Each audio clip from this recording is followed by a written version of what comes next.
তো ফ্রেন্ডস, আমি আয় পড়ছি আমার ছাদ বাগানে।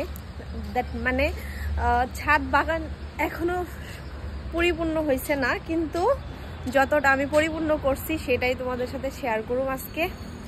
অনেক কষ্ট কইরা এই ছাদ বাগান রেডি করছি।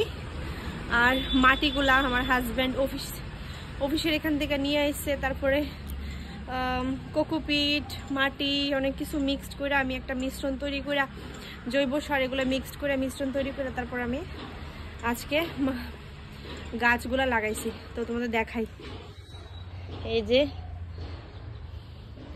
এখানে একটা বেগুন গাছ, এখানে আরেকটা বেগুন গাছ। তো অনেক কষ্ট করে। আর এইগুলা টবটির মধ্যে মাটির প্রিপারেশন কিন্তু আমি করে রাখছি।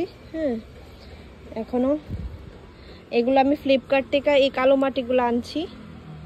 এগুলোর মধ্যে গোবর টোবর অনেক কিছু মিক্সড আছে, কোকোপিট, গোবর অনেক কিছু মিক্সড আছে। আর নিচে মাটি আছে, দেখো এগুলো প্রিপারেশন করে রাখছি। সো আর আরও আছে, দেখাই তোমরা।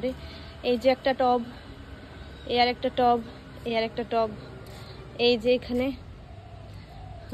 বেগুন গাছ, মরিচ গাছ, বেগুন গাছ, এটাও বেগুন, টমেটো। তো এখানে একটা মরিচ গাছ, এখানে একটা মরিচ গাছ, এখানে মরিচ, বেগুন, টমেটো। তো এই হচ্ছে আমার ছাদ বাগান। তো আরও গাছ লাগামো। এইখানে আরও অনেক টব আছে, এগুলো রেডি করা হয়েছে না, এগুলো প্রিপারেশন চলতেছে। তো আমার অনেক দিনের ইচ্ছা আসলো যে আমি আমার ছাদের মধ্যে গাছ টাছ লাগাই। আর এই টবটির মধ্যে আমি ফুল গাছ লাগাবো এই টবটিতে। তো তোমরা ভিডিওতে অবশ্যই শেয়ার করুন। সো এগুলো প্রিপারেশন কমপ্লিট। তো চলো, কেমন হয়েছে কইও।